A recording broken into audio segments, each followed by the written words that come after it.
10 mitos tentang dokter yang salah dan harus kamu ketahui. Yang pertama, setelah lulus kamu bisa langsung bekerja. Salah besar.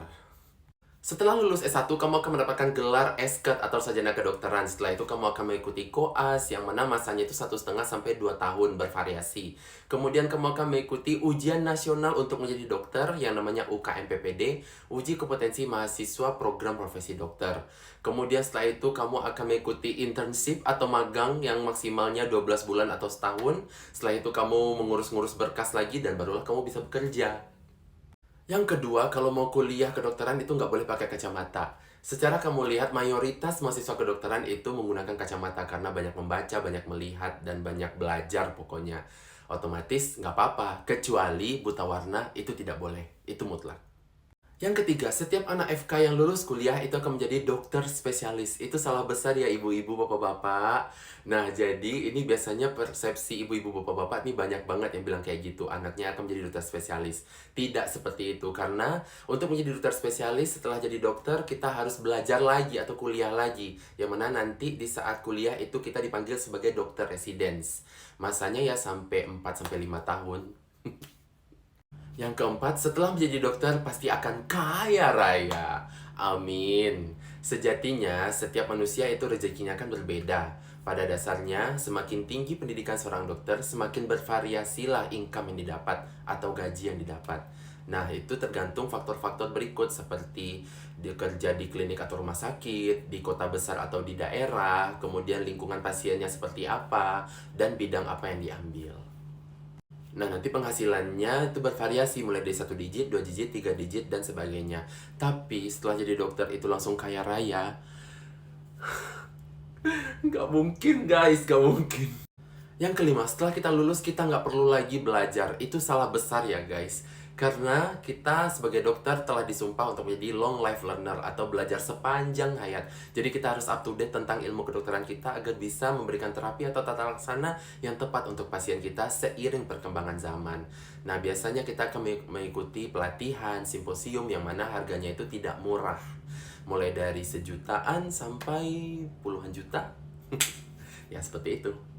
Yang keenam, goal setiap dokter itu akan menjadi hanya dokter spesialis. Itu salah besar ya guys. Karena dokter itu bisa menjadi dokter spesialis atau klinisi, bisa menjadi dosen, bisa menjadi peneliti laboratorium, bisa menjadi pemegang kebijakan, dan bisa lain sebagainya. Itu berbeda tiap dokter. Yang ketujuh, kuliah di fakultas kedokteran hanya untuk orang kaya. Itu salah besar ya guys, contohnya aku. Sekarang ada beasiswa, ada bidik misi yang mana gratis dari awal sampai lulus. Kemudian di PTN negeri itu sudah menganut sistem UKT atau uang kuliah tunggal untuk uang semesternya. Jadi kamu akan membayar sesuai dengan finansial keluarga kamu. Dengan menyelipkan data-data keuangan keluarga kamu bagaimana.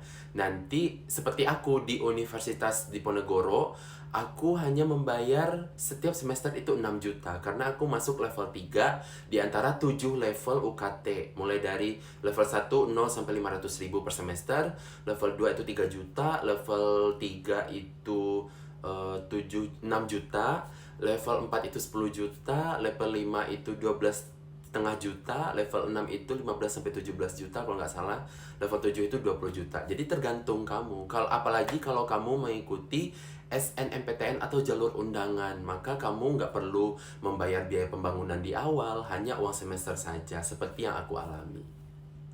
Jadi, nggak ada yang menghalangi mimpi kamu untuk menjadi dokter ya. Yang kedelapan, saat kamu kuliah di kedokteran, kamu akan masuk ke kamar mayat, kemudian kamu akan uji nyali 1 malam dikurung di dalam kamar mayat sendirian. Itu salah besar. Benar adanya saat kita menjadi mahasiswa kedokteran, kita harus masuk ke kamar mayat. Bukan berarti kita diuji nyali semalaman sendirian di kamar mayat, bukan. Tetapi kita mungkin akan dites keberaniannya. Hanya sebentar saja masuk kamar mayat, tapi bukan sendirian, bareng-bareng gitu. Seperti pengalaman aku dan teman-teman. Kamar mayat yang dimaksud di sini bukan mayat yang baru meninggal, kita masuk ke dalamnya dengan pakaian kain-kain kafan gitu, bukan. Tapi kita masuk ke kamar kadaver atau mayat yang digunakan untuk belajar. Yang kesembilan, dokter yang lulus dari universitas negeri itu lebih sukses daripada dokter yang lulus dari universitas swasta. Itu salah besar ya guys. Balik lagi tergantung rezeki.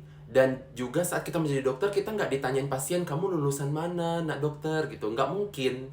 Karena yang dilihat adalah cara kita menterapi, cara kita menata laksana pasien tersebut, dan attitude kita kepada pasien bagaimana, pasien akan senang, dan pasien-pasien itu akan mouth to mouth kepada pasien lainnya, akan membicarakan kita bahwasannya, oh dokter ini bagus, gitu. Bukan berarti kita tuh sukses dengan cara mempromosikan diri kita lulusan universitas bla bla bla. Enggak seperti itu, guys. Yang ke-10, jodohnya dokter itu dokter juga. Salah, guys. Kembali lagi. Jodoh ada di tangan Tuhan. So, tunjuk tangan di sini siapa yang ingin jadi dokter?